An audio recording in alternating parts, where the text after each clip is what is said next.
Okay, buddy, you ready to do this? Sure. So um I started first of all, this is Andy. Hello, Andy. Hello. Um Andy and I are longtime board game buddies, and um he actually got me into playing board games. We started with Battlestar Galactica, and we played the shit out of Battlestar Galactica for a few years. He wanted to play other stuff. We wouldn't let him because we just love Battlestar Galactica so much. Yeah, you guys were mean. And then literally, I think maybe 5 years later, we let you bring we played Spartacus and a couple of other games, maybe Game of Thrones.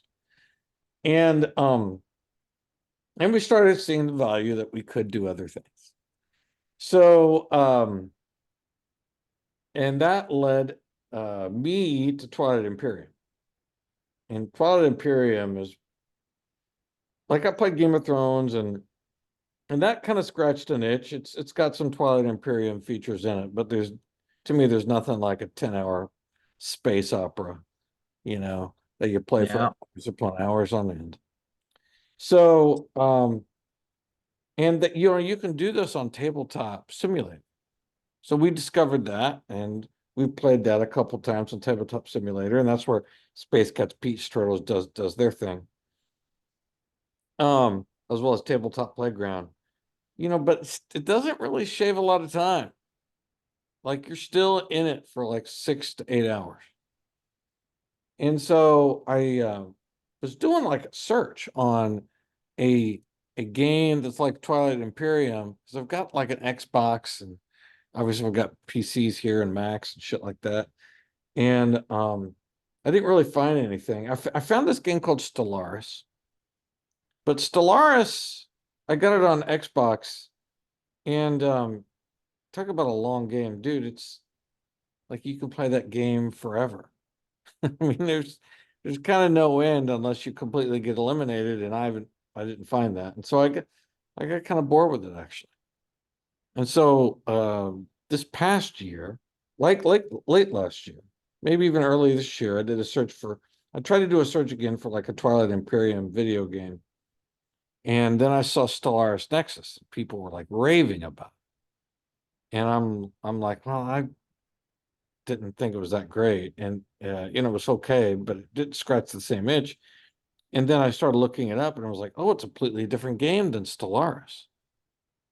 So I gave it a shot, and man, it's not exactly like Twilight Imperium, but there's a lot of shit to it that's a lot the same. So and I started doing some looking for some resources. And there's like a couple of videos, like how to play Stellaris Nexus, and then there's like a beginner's tips on Stellaris Nexus, and man, none of that scratched the itch that I needed. So I'm making this video, and I got my buddy Ange, who I am I got him the game, and Yeah, I appreciate it. Thank you very much. you're welcome, my man. And we got another guy who want to get it too. And this is kind of for him as well as for Andy.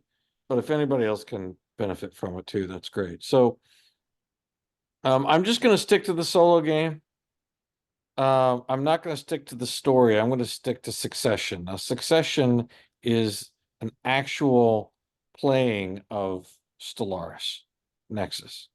So here you can mess with the player count. By the way, I'm streaming this. There's a bit of a delay because I'm streaming this from my Windows laptop, because this is a Windows only game, and I'm playing, and I'm broadcasting Uh, on my map. Um, so I'm bringing this down to 4 players, and I'm going to choose my faction. And my favorite faction are the Vor. So, but they're technology people. These are like the universities of Jolnar. Um, the diplomats, I would say they're human in this game, but I would say they're a lot like the um, they're not the Emirates. So I'll just go down. Like Chinor are kind of like the Emirates of Khan. They're the money people. the Torturon Federation, they're turtles, so they're a lot like X-Job. The Kelazon Republic, Honorable Warriors, they remind me of the Sardak Nor. Vor, like I said, is like the University of Jolnar. There's like maybe the Winu. The United Nations of Earth are kind of like the Winu. Industrious Hive, they're kind of like, I would say maybe kind of like the Asaro. Feudal Zealots, they're like the Yin Brotherhood. The Rodarian Empire, the Rats. They're more like the Asaro, I would say. And then the Industrious Hive, I don't know, you kind of take your pick. The Friendly Benefactors, I don't know if there's a good notion between this game and Twilight. Basically, they're trying to be everybody's friend. Like that's how they. That's like it's like it's like I'm reminded of the game Takedo, where it's like you're just trying to have the best vacation. Yeah. That's what the Leipzig are to me. It's kind of like this like faction where everybody they try to love everybody. And it's funny, in the one solo game I played with them, literally everyone declared war on me. Only time the AI actually everyone like went after me is when I was at Leipzig, and it was weird. But anyway, that's the case. So I'm gonna be the Vor. You can normally you have to unlock leaders, so you'll get one leader here, but you play differently based on who your leader is. And you know what? I'm going to do this leader separate zone. I kind of like the seminar thing. You're kind of gifting other people that you have a pact with one research, which is nice. So I would say always look at how you gain experience, because your leader is what you use to get experience. And when sharing a technology through diplomacy, gain 6 experience per level of that technology. That's what I love about the Vor too, is that they're really easy to build packs with, especially against the AI, because the AI, like, I mean, you're just, I'll offer technology free if it means I can get a pack with someone. Like I don't care. It doesn't. I don't feel like it hurts me at all to offer them some technologies. Now I don't offer them every technology that I research, but some I will offer, and so it's all good. I really like this faction. I like this leader. So I'm just going to choose it. I'm going to hit confirm. It's going to bring me back to the main thing, and it's going to give me some random rival factions to deal with. So I'm going to hit start. All right. So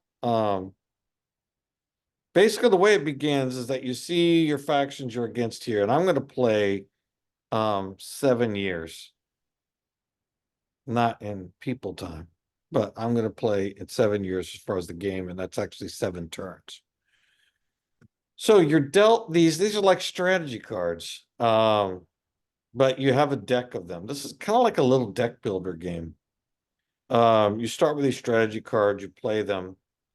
You have you have your one home system here, and you have a star base here. You start with, I've got a carrier here, and I've got a destroyer here that I can use to conquer things. You let me ignore the cards here for a second. I want to talk about this stuff down here, like the support. Support, where it looks like people. They call these pops, which is another term for populations. So you start with an 8 pop income. That +8 is how many you gain per turn. And this is how many you have currently. These are materials. You have an income of 7 materials a turn. I currently have 22. This is money, aka credits. I don't start with any money to begin with. Patrons. Basically, these are used to construct unique projects. Every single faction has like something kind of unique currency that they have to continue to get. For the Vor, it just happens to be patrons. this munitions, this is the limited, this limits the number and type of fleets that you can build. So like I've got a 12 faction or a 12 army destroyer and a 6 army carrier. Here's the destroyer actually. A 12 fleet destroyer and a 6 fleet of carriers. That normally comes out to be 18. Well, they're giving me one free apparently. So I can have a max of 30 right now. If I go over it by happenstance, I'm going to start losing. It's almost like you have to be in supply. This is your supply of munitions. And if I go over that steadily over time, I'm going to come back down to that number. So you're going to start to see these numbers dwindle until you get down to this munitions limit here. Science, this is your science rating. Basically, you are at the VOR, you definitely want to get this up because this is you're going to need this if you want to research technologies. 5 is the trade value of your faction. You're going to notice when you trade with a trade card like here, you're going to look at these factions. You notice when it highlights Umlatha right above my home deal here. You'll see that it's got a +5 credit rating there. That's the maximum amount that you can trade. So you can't trade for more than what you have to trade with. So at the max, it's going to show as 5. This is culture. Basically you're going to try to influence culture. It kind of goes over this here. It provides benefits like influence into that system. Influence systems will not go into anarchy when taken over by my empire. So anytime you take over a planet, it's going to go into anarchy for 1 turn. If you have your culture there, it's not going to do that. It takes 1 fewer turn to prepare your espionage plots. This game's fucking cool, man, because there's a lot of different cards, which is why we need to go through them. But it's going to help you with your espionage plots. Warring empires suffer a pop penalty for each of their systems within your culture. So this number will go down. Influence planets provide a bonus to your empire depending on the planet type. So you might get more materials, you might get another pop, you might get more research, science here. It depends. But I mean, in general, in your culture, influencing your culture and your rival empires is an awesome idea. Here is the number of votes you currently have. Every planet you take over comes with a vote because there's an agenda phase. Just like in Twilight Imperium, there's an agenda phase. There's an agenda phase here too. Did you get to the agenda phase in your? No, I didn't. Not yet. Okay. And here's your army strength. Your army strength determines how expensive it is for enemy fleets to occupy your planets, how easy it is for your fleets to occupy theirs. Defensively, you want your number is going to be divided amongst all your controlled systems. So having a low number, have it spread too thinly, having a low number of army strength and a high number of planets is going to make it pretty easy for them to take you over. It's kind of an ingenious system. Every 10 in your army strength reduces the number of ships your fleets must sacrifice to conquer hostile planets. You'll see that when we take over a planet here. So for instance, and then we go into like our actions. So for you to perform an action, you need one of 2 things. You either need a pop, aka one of these deals here that we have 8 of, support. You either need support, aka a pop, or you need money. You can use money to buy an action if you need to. But money's Money's hard to get typically. It's not easy to get. So keep that in mind. Eventually you're gonna run out of shit to do. And that's okay. It happens to all of us. So, but the sooner in your turn, the less expensive it is for you to perform an action. So like my next action is 1 pop. My first action is actually going to be going, and I'm looking at these planets, like Vitor is 3 materials, and Umlotha has 1 material and 3 munitions. Now also look at those empty spaces there, those empty circles. That's where it has room for you to add when you construct things on those planets.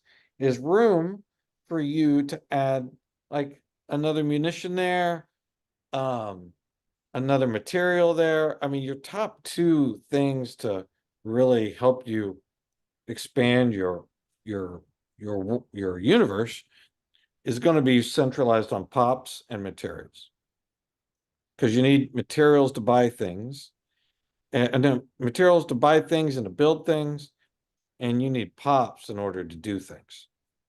So, and let's take a look down here too. But I'm Hope's Anchor.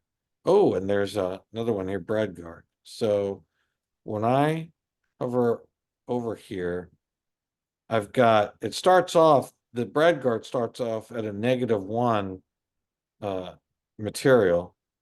Hope's Anchor actually gives me a material, a research science token thing, and then a trade good, it helps my trade goods. I got some good planets around here. Now those pink question marks are to explore. So you can explore there, and the exploration is going to give you things. I've never had a bad thing happen. It's almost always good things. There might be neutral things that happen. But in general, it's all good shit. It's all good shit. So I'm kind of confused here what I want to do. I think I'm actually going to go to Hope's Anchor. It's also in a nebula. And there are some defense bonuses you get with doing that. So basically, you click on your ship and you just mouse arrow to Hope's Anchor, and there they go. Now, next turn, they'll get there. I could go ahead and take my carrier over, but it's only got 6 for a value. And that's not a lot to take over a planet. So instead, what I'm going to do is I could either build another ship. So I click on the starbase, and I've got all these options here. I could build a capital ship, a raider. This academic fleet is cool because when you move it, it automatically explores, which is nice. It loses a fleet, a -1 fleet number to your ship, basically. But it automatically explores for you, which is nice. But I'm gonna focus on expansion here. I'm gonna build a battleship. And so there it is, starting to build a battleship. And I haven't done one of these cards yet. So you notice my next action is 3 pops, and I only have 5 left. So I'm not going to be able to do a lot here. A scientific administrator is going to allow me to create either a research or construction edict. These cards are called edicts, and they're basically a focus of what you can do for that particular turn. I think I am actually going to construct. So I'm going to construct right here on my home system. Right now, for my home system, I get 1 pop and I get 1 material. I'm going to, if I do factories here, it's going to give me 1 more material as income every turn. Here, research labs, I could it'll spend one of my income or one of my production value of materials to build 2 research. So if I do this, notice my materials went down from 7 to 6. But I don't want to do that. And what you can do if you don't want to do something different, just click undo action. I'm just going to bring it back to this. So I'm going to go and select this, and I could up my army strength, get a trade good, do an embassy and get another pop. But I'm going to up my factories because I really want to keep my number of materials fairly high. So notice what happens to my planet is that my planet now has an added deal here. And when this gets full, you either can't build any more shit on that planet, or you've got to build another circle. And it's called housing. That's what allows you to do. You notice the next action is going to be cost 4. We don't have any money and we don't have any pops left. So this is all we can do. So I'm just going to end this first turn. Oh shit. So now we've got the nebula. So this is what's great about it, is that it hides what's next to you. Normally you can see what's next to you. Like Nice. over here, I knew that there was a guy there and I didn't really want to go there. The nebula hid this guy. So now there's going to be a battle here at the end of this turn. If there hadn't been one, I would have just been able to take over the planet, like over in Vitore, which I'm going to basically send this guy over here. And notice my munitions are 25 out of 30. And in the meantime, what I'm going to do is I'm going to just click on my carrier. And I'm just going to drag it down to the planet. And it's going to allow me to reinforce my fleet. So I can't go over my munitions total here. But if I do 4, I'll be at 29, which will be fine in my munitions total. So I'm going to gain 4. I'm going to use 4 more of my available munitions. It's going to take just a turn to do it. And I don't know, actually not sure what that +1 means. I think it's just level. So I'm going to select this. So this will should go from 6 to 10. And next is going to take 3 pops, and I've got 7 pops left. You see that, Ange? Next action, 3 pops. Yeah. Yeah. We've got That's 7 I left. like it gets costly every time, more costly each action. You got it. Oh shit. All right. So, oh, by the way, you veer out and you see this is we basically have taken our corners in the universe here. So we're playing the rat people, playing the warriors, and we're playing the diplomats. The diplomats are typically incented to make pacts, so I anticipate we're going to do a lot of work together. Quick question about the clock in the upper left corner. It says 15:10, 15:31, 15:32. Is that the whole game? I think so. Okay. Yeah, and then this is the year, the year of our Lord 2302. Gotcha. Now you also notice here that there's conflicts here, and you click on that, and it's going to go right to it. You might have multiple conflicts you're working on throughout the game. And now I don't have a lot. If I do diplomacy though, on a planet, I can take it over without fighting for it, but I don't have enough pops to do it. You see where it says red 9? It's basically not giving me the option to do it. I need at least 9 pops to be able to do that with diplomacy. So diplomacy is pretty worthless.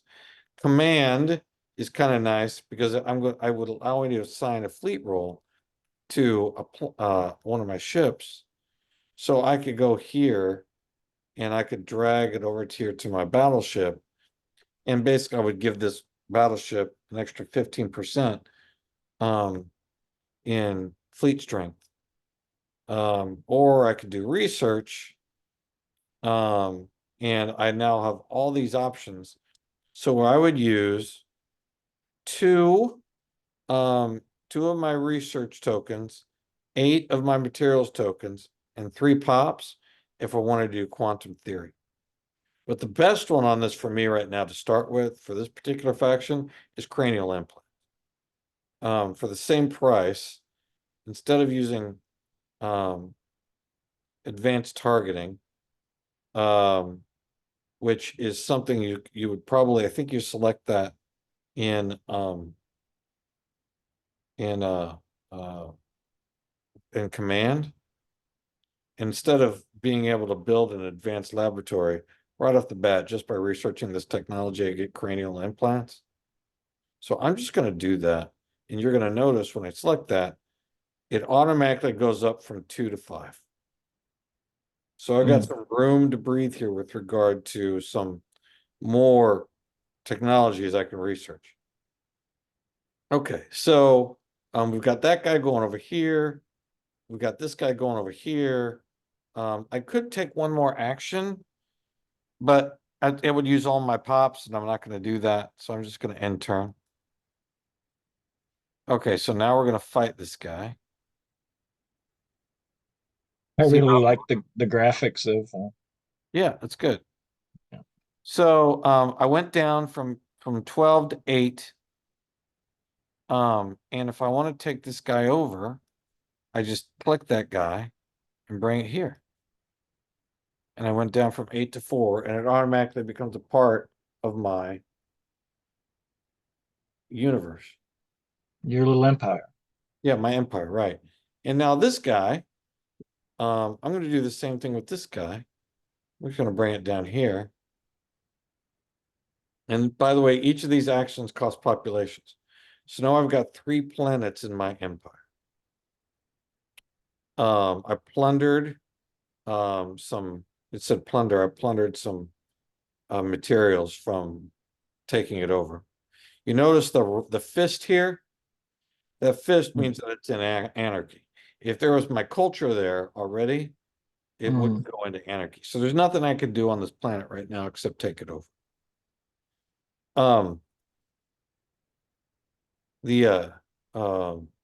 Okay, so I've got culture here. You know, I only like really to influence rival planets. But to give you an idea how culture works, I'm going to influence this planet. And you notice this thing comes up? Yeah. I get another 4 votes when we get to the agenda phase because I've spread my culture here. I'm at 19 out of 30, so I can actually buy another battleship. So I'm going to do that. I'm at 27 out of 30. I can't do anything else right now because all I'm trying to do is expand my empire. You know, I'm building ships, I'm taking shit over. And it says 5 years to council. That's 5 years till our agenda phase. And I've got 20 out of 50 with regard to experience. You get basically extra technologies when you level up. So I'm going to end my turn here. Here I'm going to get brand new stuff. I've got what do I want to do? I don't know Quick that. question. What do your opponents do? It's all been you. What are my Um, opponents? They're doing the same shit. oh, we're just not seeing it. We're not seeing it, but this is a synchronous game or asynchronous perhaps. Where basically this is why it doesn't take as long. Like this game will probably last 2 hours because we're all working individually and we're all waiting. When everybody ends turn, then it moves to the next turn. Oh, okay. So you are waiting on each other to finish their turns, but they're all simultaneous turn. Awesome. Yeah. I kind of want to explore So I'm gonna use that as my first action. I'm gonna explore here. I won't find out until the next turn what I explored. Mm-hmm. I'm gonna build some more shit here. I'm gonna use my home planet to do it. Here I could sacrifice a material production point to build 6 munitions. I don't feel like I really want to do that yet. I really want Would to. that go over your 27, even if you did? That would put you to 33?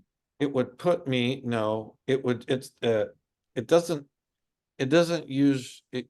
It increases your capability. It doesn't increase what you use. So Okay. in other words, it's Oh, going to go you've from used 30. 27 out I of use 30. 27, but my Oh, ceiling is going to go from 30 to 36. I got you. I see. So I'm actually need to start looking at increasing my number of pops. So I did that. So now I've got a 7 income level for support. Um, Seminar. I don't have any patrons yet, so I can't spend seminar. See where it's red here? Mm. You need patrons in order to do this card. You get basically free research abilities when you play this card, but I can't play it because I don't have any patrons. The what I am gonna do is I am gonna try. Won't let me build a starbase. That's one of the first things you do when you take a planet is build a starbase. Mm. You notice you need 5 pops and 20 materials in order to do it. And I only have 4 pops. I have enough materials, I just don't have pops. Because then you can use your starbase to build more fleets. Mm. Ending my turn here. Ooh, espionage. I love this. It's probably my favorite card, not gonna lie. Oh, here's my exploration. Yeah. I can either spend 2 research points and gain 30 in my stockpile for materials, or I can gain 5 pops. I'm actually going to take the 30 stockpile. So now I went from 34 to 64. But your research number went from 5 One, to 3. yeah, you got it. Yeah. No, 1 to 3. Went from 1 to 3. It was 1 out of 7. Went from 3 out of 7. But look, I got Uh, a patron. Gotcha. I see what you. Yeah, I see what you. Oh, yeah. Mhm. Every time you explore an anomaly or trade a technology to a rival empire, you get a patron. Yeah. Okay. All right, so we've got our culture here. I'm going to try to do some espionage on this planet. I can install a puppet ruler. It's going to cost 1 pop and 12 materials, and it's going to be done in 2 turns. Mm. This is a no-brainer. I can either spy on them to get 12 more stockpile of materials, or I can gain a sensor vision from the system. Basically, it's going to allow me to see all around this planet. Mm. That's not going to help me really. So instead, I'm going to install a puppet ruler. And you notice on the planet, it's got this 2 here. Mm-hmm. It's going to go from 2 to 1, 1 to 0, and then from 0, it's going to happen as long as the planet doesn't discover my plot. So you will have a chance to discover people's plots. And if we scroll out, you'll see that everyone's expanding. Like I'm really Mm. close to the UNE and the Rodarian. I'm grateful that I'm nowhere near the Kelazon. Mm. They fucking just loved it. Attack. Dude, I spent one game where all I did was do packs, try to build packs and gave them technology so they would stop fighting. And they would break every fucking time. They would break the pact and continue to fight me. It's like playing me age. Yeah. Yeah. So, so So I don't need to take this over just yet. If I wait 2 turns, I don't have to do shit. Mhm. I am going to build a star base here. And see if I can build one here. Yeah, I'm just going to build star bases. Star bases also have fleet number assigned to them. Mhm. So, which is nice because they help defend the planet. This is all I can do this turn because I don't have enough Yeah. out of pops. The end turn thing is flashing, I think. Yeah. Okay, so I've got these rat people coming out. They're coming out of their little hole here. Mhm. There's probably going to try to take a lease over, which is fine. They can maybe do that, but I will tell you that there's there's these lanes here. There might be a Mhm. lane from here to here. There must be, or else he wouldn't be able to get there. But I guarantee you very soon that's going to be my planet. So this went down from 2 to 1. So I got one, it's going to go from 1 to 0. So this is when 1 full turn. We're going to go another full turn, and then this will be my planet. Okay. If I would love to trade with someone to get some money. Oh, notice my star bases are built.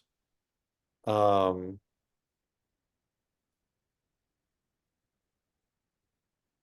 and my trade goods are now 6. So when I go over here, I don't want to trade with them.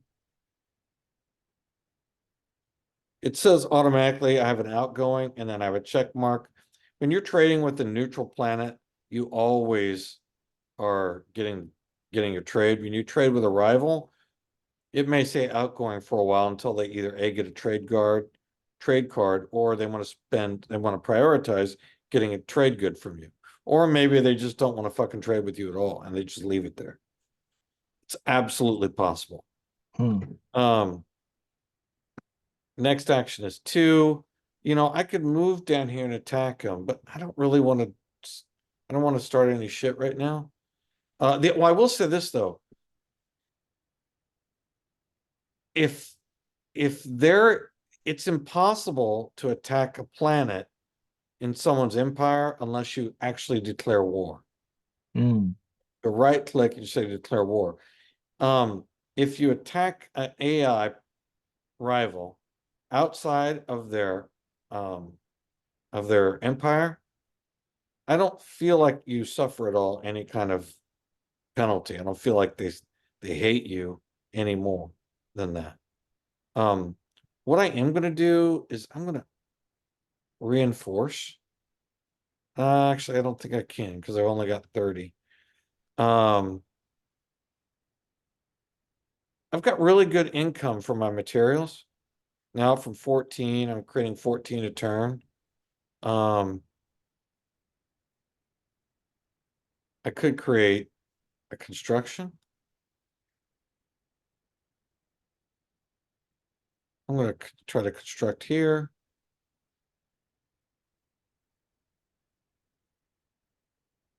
I'm going to increase my income there. And research. Why not?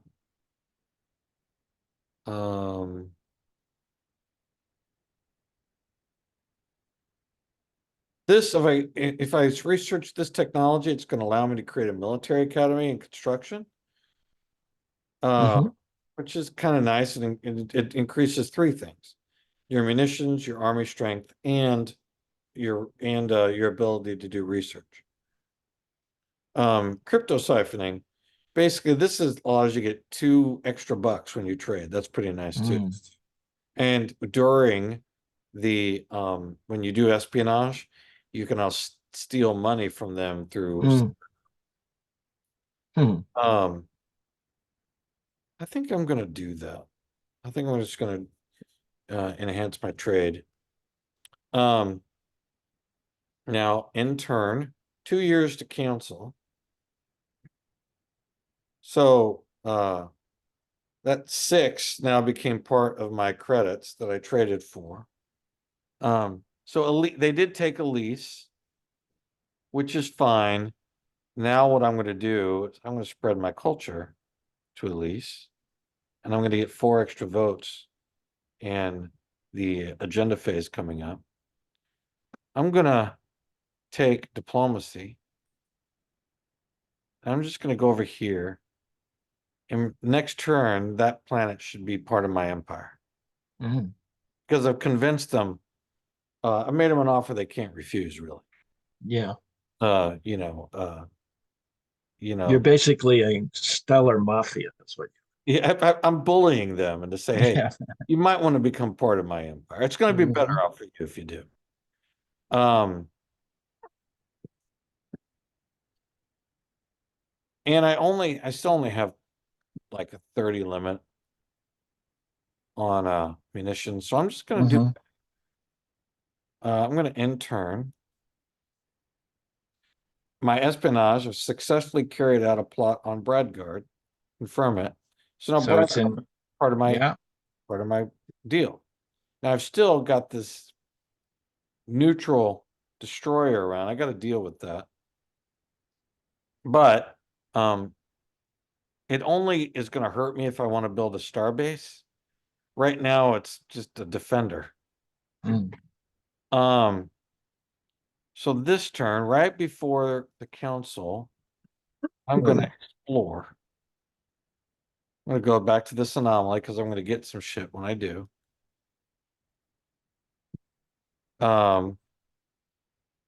Diplomacy. I actually, oh, I need 20. See that? I need 20 pops in order to take over this. I think it has to do with the number of planets already in my empire.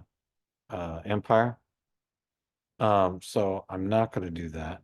Let's look at politics though. Politics is kind of interesting because politics allows me to choose anything. So I'm going to choose espionage. So I'm going to go to Elise. I could steal money from them. It's only going to take me 1 turn to do it. I can create a listening post in 1 turn. 4 turns, 3 turns I could steal technology. I don't really need to steal technology because I'm so good at researching it. But normally, because I have culture there, it would normally be 7 turns to revert it to neutral in the coup. It's only 6. And so, what the hell? Why not? So I'm going to do that to the rival. So Elise is going to go neutral. And so it doesn't matter if I have a pact with this empire. If it goes neutral, I can attack that planet without breaking the pact. Follow that? Yeah. So in turn, we're going to go to the agenda phase.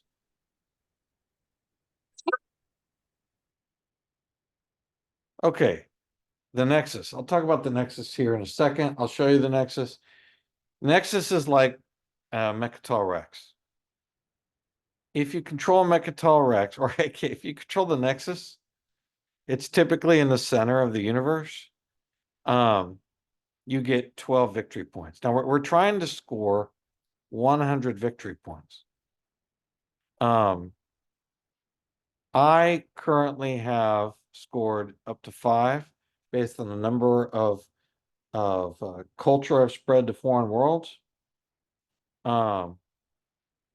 So anyway, because I took over that one planet that became part of my empire, so that culture kind of goes away.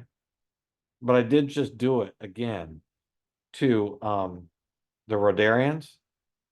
So basically, we're all competing to score victory points every 7 turns. This is rescorable, which means we're always competing to get 5 victory points for this. And you're always competing to control the Nexus. And so when I hit confirm, now we vote on agendas. What we're voting here at the top is council titles. Basically, we're voting on different ways that we can gain victory points. None of these are rescorable. The first, basically with these titles, and by the way, I have 9 votes, and the others have 8. I'm definitely going to vote abundant, probably, because I already have control of the planet with the highest income. And that's going to give me 12 victory points. But over here, I have a presence in the highest number of star systems, 6. That could give me 12 victory points. Control the planet with the highest population income. That's also me right now with 12. And control the highest number of star bases. That's 12. So we're only one of these is going to pass. But bottom line is I'm in a really good place to be able to claim any one of these titles on the next agenda phase, which is when these will be scored. Now, if we go down here, we can vote for a new resolution. Until the next Galactic Council, hostile espionage planets cannot be discovered. So I can be sure that when I do an espionage plot, that it won't be discovered by my rival. All planets immediately gain 1 thingy. Oh, available population is what it is. Basically, something you could use to enhance your planet. Galactic social media. Until the next Galactic Council, reduce the population cost of playing culture by 50%, but increase the technology cost of all technologies by 1. That's not a great one. And it doesn't really matter to me which resolution passes here.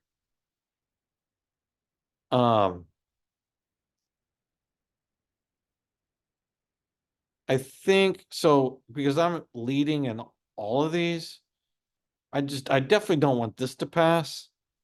So I'm going to choose Environmental Control Board. Just give us all a pop with regard to this resolution.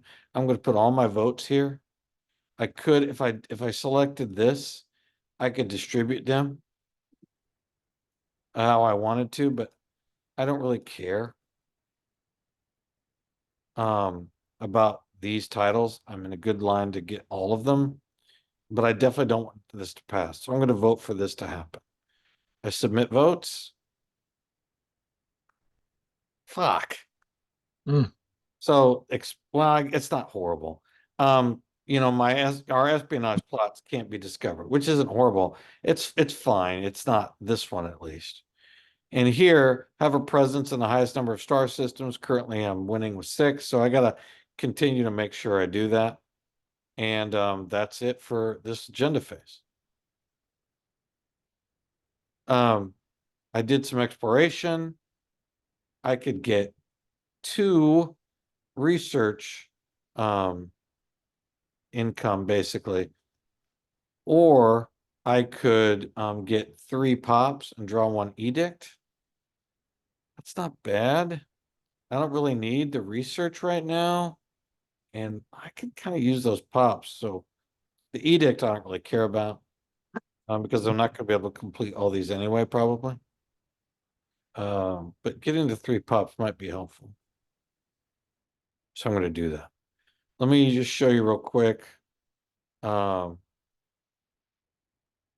There's the Nexus. It's right in the middle. And if you control this, you're going to get 12 victory points every turn. That's kind of, I basically showed you all the basics with regard to Stellaris Nexus. What do you think, Ant? Okay. I think it's going to be great. I'm looking forward to it. Yeah, man. I wish someone had kind of gone through this and help me understand all these different things as it relates to. It took you a bunch of solo games to figure it out. Huh? Yeah, exactly. It's like, what the fuck is this? What the fuck is this? So, Yeah. but just keep your eye on. I think the best thing is just keep your eye on this here. Okay. Uh, Yeah. Because this is telling you, this is giving you a good view into where you're at, where your empire is at, and how you need to improve it. Okay. Another subject. Have you looked at the online part of this? Yeah. I've never Okay. played online yet because I know I'm going to get smoked. Um, Okay, but it did say something about it didn't unlock online for you until you've played Succession, I think. So it kind of forces you to play a game before you, or did you find that? first of all, that does sound familiar to me. It might be that way. Yeah.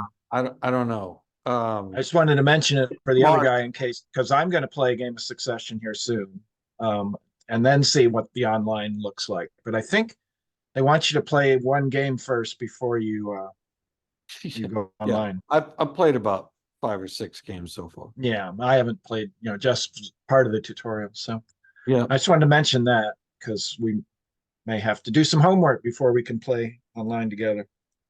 cool. So if there's nothing else, I'm probably gonna stop broadcasting here. Okay. Thanks, Vince. You're welcome, buddy. One second. Let me just close this. Stop sharing. All right. Let me stop recording. All right, let me hold on. Okay. All right. See y'all.